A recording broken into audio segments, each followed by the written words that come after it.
নমস্কার, আমি নারী astrologer Raktima Sen. Astro confirm with রক্তিমাতে আপনাদের সকলকে স্বাগত জানাই।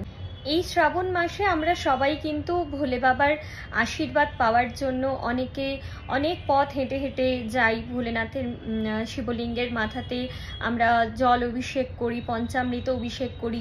কেউ আমরা বাড়িতেই করি, কেউ মন্দিরেই করি।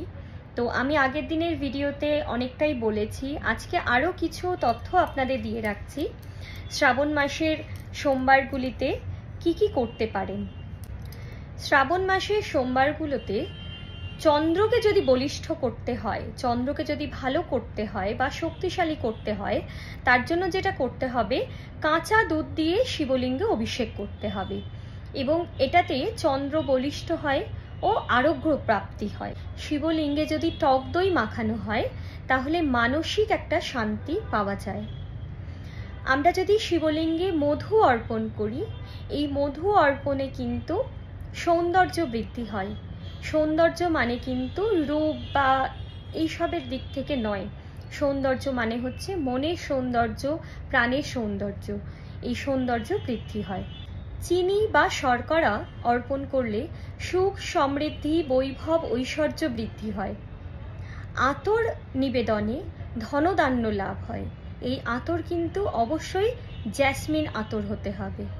শিবলিঙ্গে যদি শ্বেত চন্দন আমরা মাখিয়ে দিই তাহলে সমাজে মান, প্রতিষ্ঠা, যশ, কীর্তি এগুলো এস্টাবলিশ করতে হেল্প করে। কেশর অর্পণ করলে দাম্পত্য জীবনের কলহ দূর হয়, সম্পর্ক ভালো হয় এবং বিয়েতে যদি বাধা আসে সেই বাধাও খুব দ্রুত দূর হয়।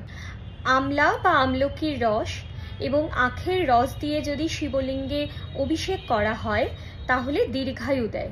শিবলিঙ্গে গম নিবেদন করলে বংশবৃদ্ধি হয় এবং যাদের সন্তান আছে অলরেডি তারা কিন্তু সন্তানের উন্নতির জন্য শিবলিঙ্গে গম নিবেদন করতে পারেন।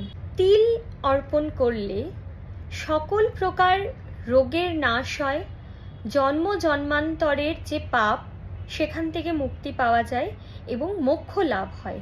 শিবলিঙ্গে অক্ষত যে চাল, সেই অক্ষত যদি আমরা নিবেদন করি এতে স্থির লক্ষ্মী লাভ দেয় এবং সমৃদ্ধি দেয়। জব, যেটা আমরা গম, জব এই হিসাবে চিনি, জব শিবলিঙ্গে অর্পণ করলে সুখ সমৃদ্ধি দেয়। জীবনে ধর্ম, অর্থ, কাম, মোক্ষ আমরা সবাই লাভ করতে চাই। এই চারটি একত্রে লাভ করতে হলে শিবলিঙ্গে বাজরা অর্পণ করুন। বাজরা হয়তো সব জায়গাতে অ্যাভেলেবেল নাও থাকতে পারে, তাও এই বাজরা অর্পণে কিন্তু ধর্ম, অর্থ, কাম, মোক্ষ লাভ হয়। বৈভব প্রাপ্তির জন্য সবথেকে শ্রেয় সেটা হচ্ছে অড়হর ডাল। যে ডাল আমরা খেয়ে থাকি সেই অড়হর ডালের পাতা দিয়ে শিব ঠাকুরের শৃঙ্গার করুন।